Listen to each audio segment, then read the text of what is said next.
Welcome to Mom and Mind, a podcast about maternal mental health from conception to pregnancy and postpartum. Real stories from moms and family members who have made it from struggling to wellness, and interviews with experts and advocates who work for moms and families to get the help they need. We discuss very real struggles that can sometimes be hard to hear, but these are stories that need to be told so that moms and families can know that healing is possible. This podcast is meant to offer information and awareness and is not a replacement for treatment by a professional. Thank you for being with us today.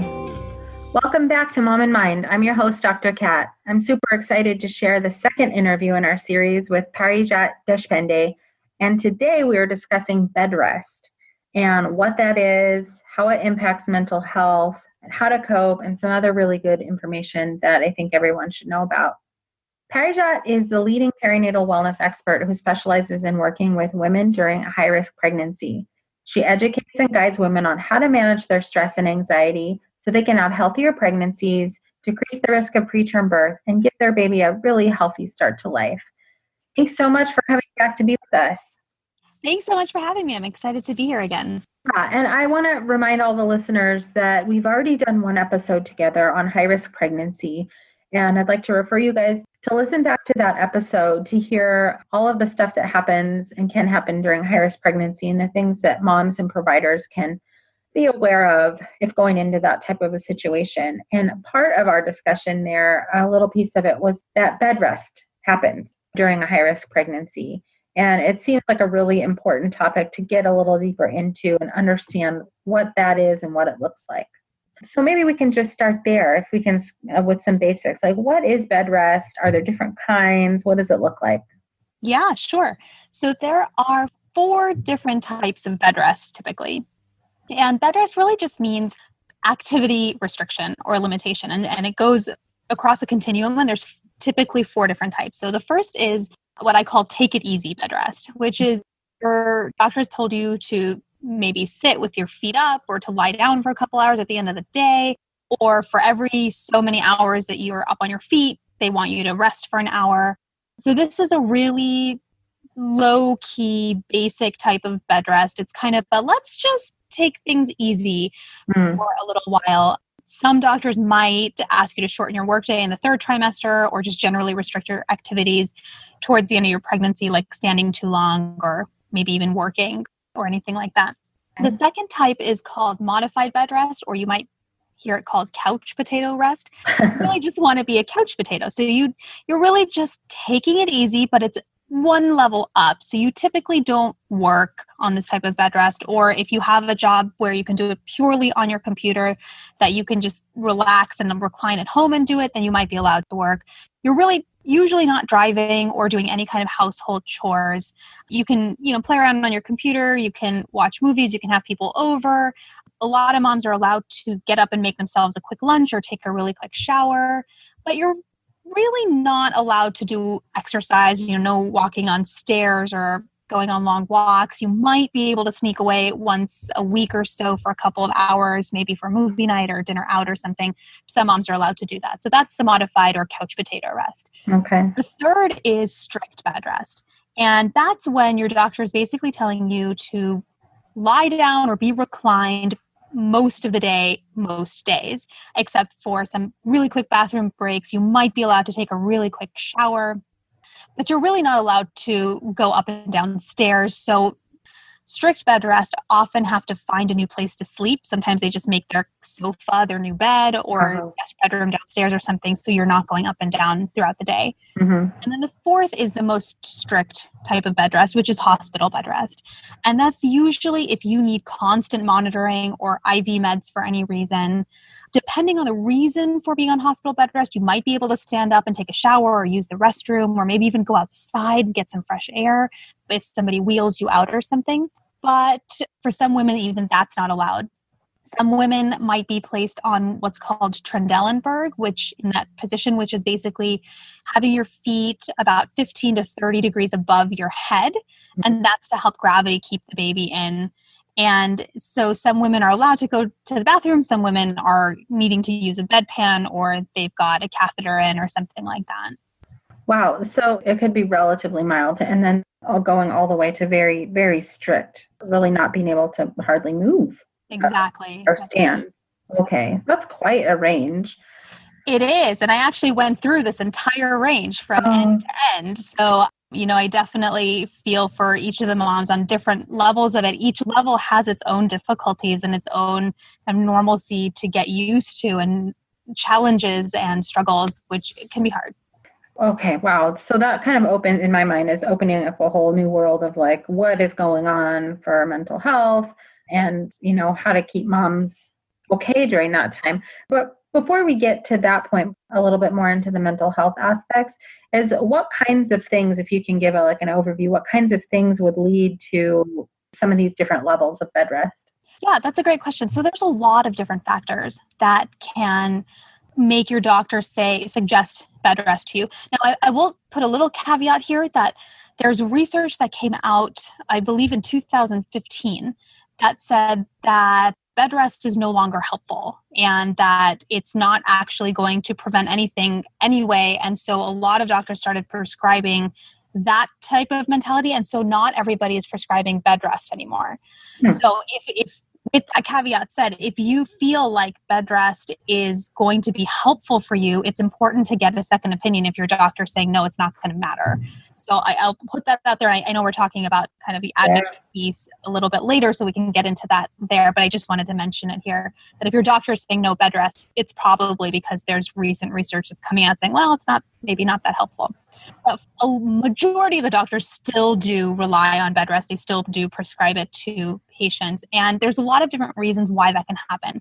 Things like high blood pressure or signs of preeclampsia, if you're having shortening of your cervix or any kind of cervical effacement early on. Bleeding during your pregnancy is often a common reason why women end up on bed rest. Preterm labor, if you're carrying multiples, if you have a history of preterm birth or pregnancy loss or stillbirth, a lot of doctors will act early and say, hey, let's get you off your feet early to prevent that or lower your risk of that happening again. Or you have placental complications, or if your baby isn't developing as well as that you'd hoped and that you want him or her to be, the bed rest is sometimes prescribed at that point too. Okay. Again, quite a range. How many moms are we talking about here who are having bed rest? We are talking about 20% of women every year who are pregnant end up on bed rest, and that number comes out to something around 42 million. No. Yeah. That's a lot. It's a huge number. And that's not necessarily hospital bed rest, all of those folks. Right. Any of the 4 different types. Wow, why am I just finding out about this? It's a huge number, from a psychological perspective.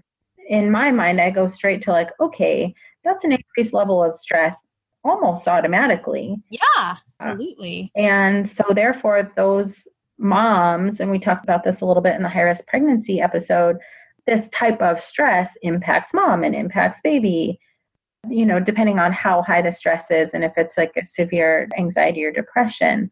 So What do you see as the common impacts to mental health during bed rest? Well, yeah, we'll start with just exactly what you said. Stress and anxiety are through the roof, right? If you're on bed rest, it's not because you're, taking it easy. You're not having a vacation here. You're worried about your baby. You're on bed rest because something isn't going right during your pregnancy. And that can bring up a lot of worries for a lot of moms. And we talked about this in the other podcast too, but there's so much uncertainty during a high-risk pregnancy. You don't know which way things are going to go. Things could change at any moment, and your doctor can't predict it for you either, which is really frustrating and really scary. Yeah. And so that stress level is already high to begin with, just for that alone. Then you add women who have to stop working to be on bed rest. So then there's stress about finances and how to manage, your household income. Then if you have other children at home, then how do we take care of the other kids? There's that. There's also, when you're on bed rest, no matter what type of bed rest you're on, you're really focused on just your pregnancy and your baby. There isn't a whole lot else going on, especially during the day if you're home alone. And so the anxiety can feed on itself when you start reading into your symptoms and your body and what's going on, and the pains and the pulls and the aches and all of that, going, what is that? What is that? And then you might turn to Google, and that just isn't great for anxiety ever. And so it just kind of feeds on itself. On top of that, you have women who are on bed rest of any kind, they're isolated. So you may be able to work from home, but you're not going to the office anymore. You're not seeing your coworkers, or you might not be working at all anymore. And so you've been cut off from what could be a really big part of your life. You might not be able to engage with your other children the way that you wanted to, or you might not even be seeing them if you're on hospital bed rest and your hospital's far enough away that, kids may not be coming every single day. Right. And so that isolation really feeds into low mood and depression. And you add on to the fact that, women on bed rest aren't really moving. They're not exercising. There's hardly any exposure to sunshine. And then, guilt and helplessness. You add all of these things together. It's a lot for one woman to have to carry on her own. Yeah. Okay. Before I start to get too overwhelmed by this, I'm not even on bed rest. I can't even imagine, that's a lot. That is a lot to consider. There's a lot of life changes, a lot of potential stressors. Yes. Potential, it's not that every mom is feeling all of these things. Yeah. But it's really quite a lot to consider. And I don't really know how much help there is available for these moms aside from the work that you do. Maybe a couple here and there. Right. Absolutely. And this is, bed rest was really when I was inspired to start this work, because I remember going through it thinking, I cannot believe there's no support for somebody like me whose entire life has stopped. And I don't know. And I was a practicing therapist at the time going, right. I still need support and there's nobody there. So side note then, in terms of the work that you do, you're able to meet with moms online and kind of meet them where they are then. That's right. That's exactly why I set it up the way that I did, is because I don't want them to have one more place to have to go to. Yeah. And so even if my neighbor was on bed rest, I wouldn't ask her to come meet me somewhere, because right. I'd rather have her be comfortable at home where she has her own, world set up. Mm-hmm. And I meet her exactly where she is. And I do all of my sessions virtually that way. So good. So good. So essentially, this is what I'm thinking. Most of us who do this type of work or who are working with moms on some capacity should consider implementing some online stuff. Yeah, I think it's so important and it's so helpful. Right. Okay. So how do moms cope with all of this? What kinds of things have you found that's helpful that they can consider doing?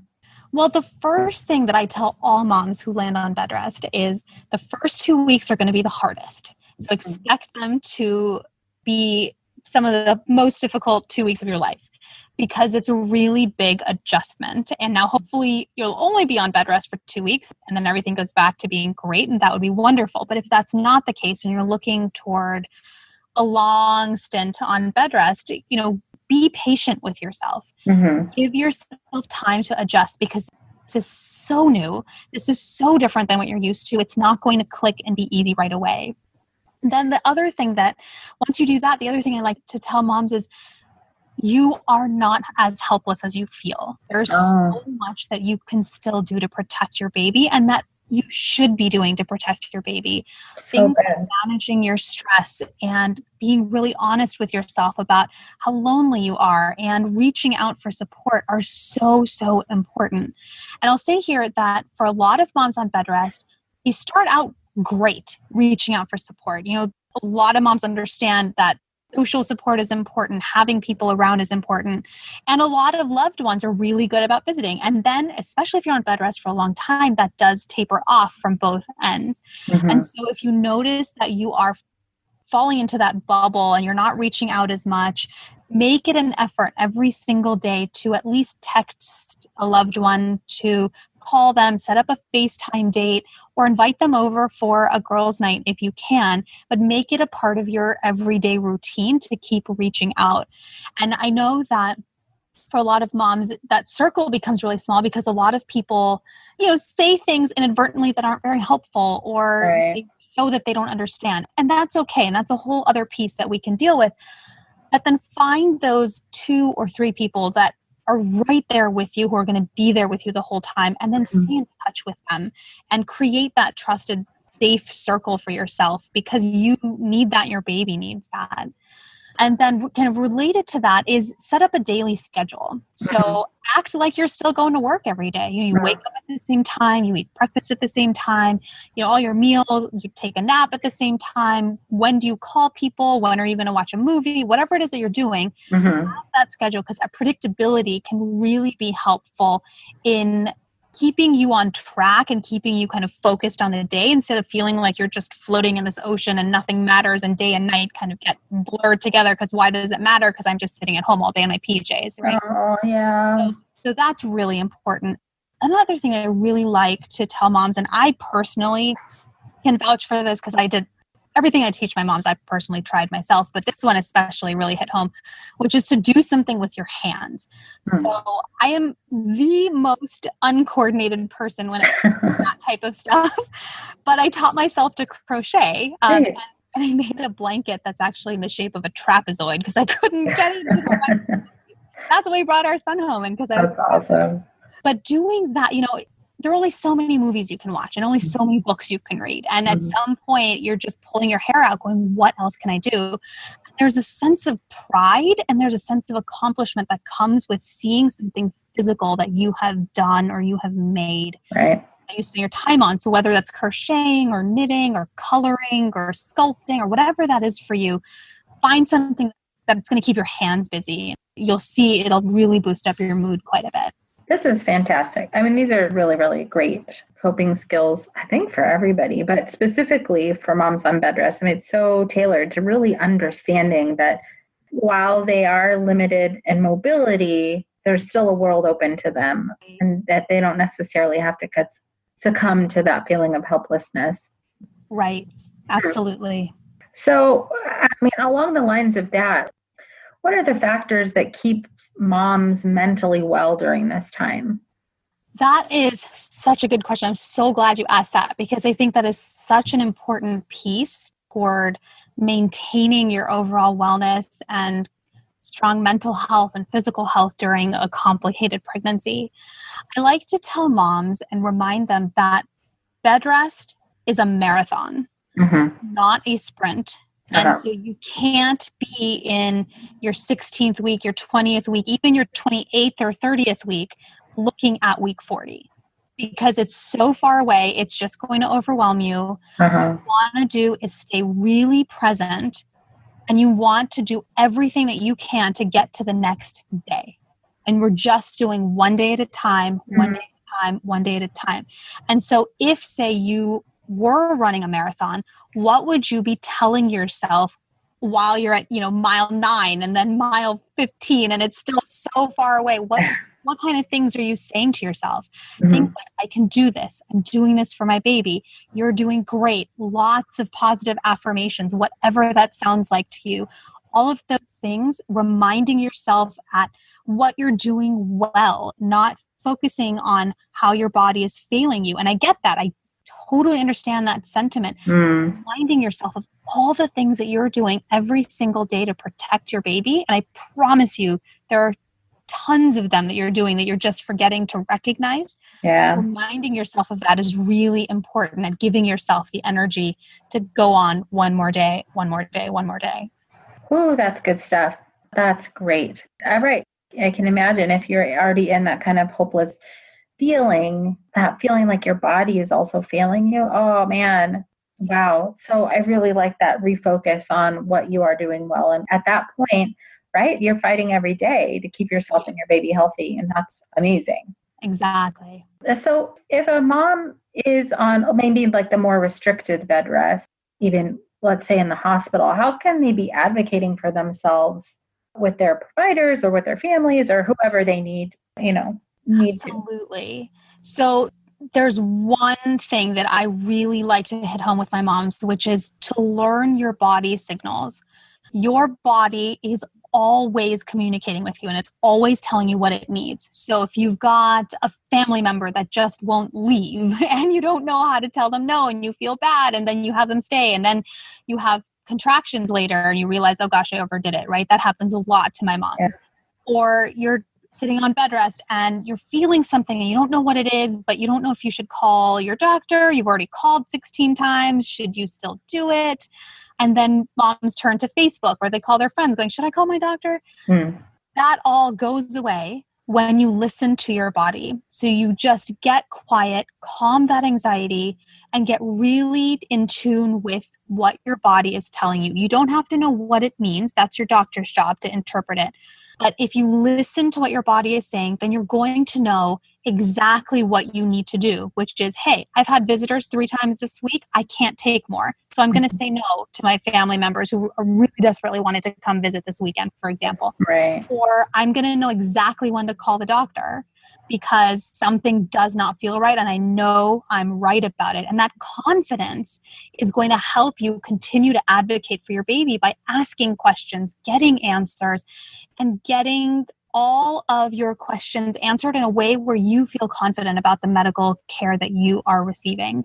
And then on top of all of that, the other thing I really strongly hit home for moms, it is your responsibility to get a second, third, or fourth, or fifth, or whatever opinion. If something doesn't feel right about what your doctor is saying, talk to somebody else. It is absolutely your right, and that is how you can best advocate for your baby. So good. I mean, this is gold right here, as far as I'm concerned. I don't know about how the listeners are feeling, but this is good stuff. This is amazing information. And I mean, I can just hear when you talk about it. I know you've been through your own personal experience with this stuff, but I can hear how passionate you are about helping moms and making sure that they get through this and that they feel well and that they feel empowered and that they know they'll be okay. And it's great, the work that you're doing. Oh, it's awesome. I'm sort of like fangirling over here about it. It's like, oh, this is amazing. But it is because, even within the maternal mental health specialty, this is highly, highly specialized work that you're doing. But the population that needs this is huge. Yeah. Is really, really, really big. Okay, so I will calm myself down and we'll get to the next question. So just a couple of other things. I mean, you've mentioned a lot about coping and healing and things that moms can do to advocate for themselves, and that's all super powerful stuff. And since no one's really talking that much about bed rest, this is going to be a silly question. What should we really know about bed rest that no one's talking about? What's that stuff that moms really need to understand? What moms really need to understand is that this is a long-term process. It's not forever. Your bed rest will end. They will take you off bed rest at some point. Your baby will be born, hopefully at 40 weeks, but there is an end point. So you want to take it slowly. You want to pace yourself during bed rest because the best case scenario is after your bed rest is over, you're going to have a newborn to take care of. And that is exhausting in its own way. Right. And bed rest actually does impact you for months even after your baby is born. Physically, it can take months to recover because you have lost quite a bit of muscle mass, possibly strength has gone down, and it takes time to rebuild that. So it wouldn't be surprising if you needed physical therapy afterwards to regain that strength and rebuild that muscle mass and that bone strength again.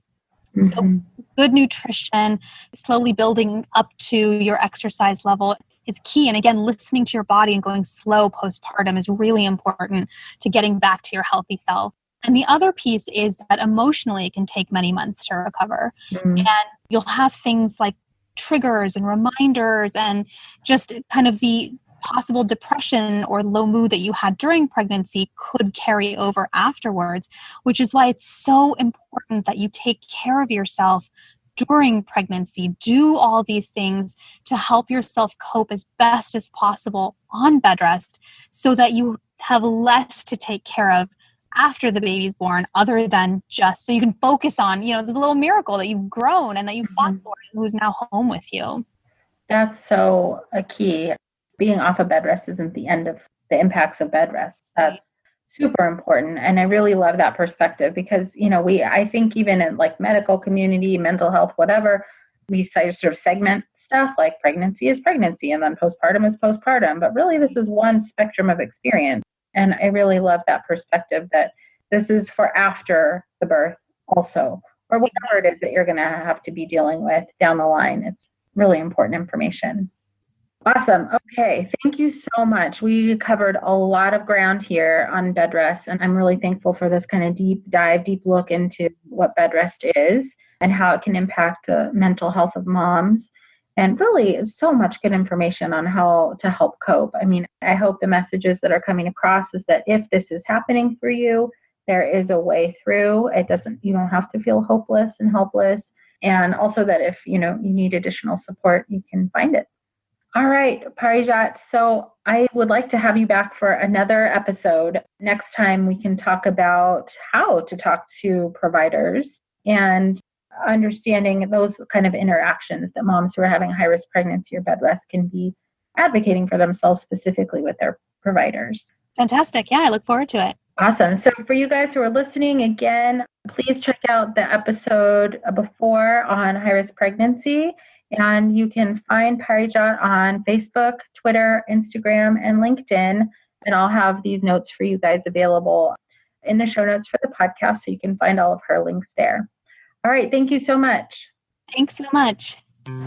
By joining us today and listening, you're a part of the growing community of people who are aware and concerned for mothers and families during this beautiful and sometimes very difficult time of life. Please take a moment to subscribe, rate, and review this free podcast so that Mom and Mind can be found by moms, families, and providers who will benefit from hearing our talks. If you or someone you know is having a hard time, help is available. Please look for resources for help at momandmind.com, where you will also find links and information from today's episode. Thank you for listening and being a part of the Mom and Mind community.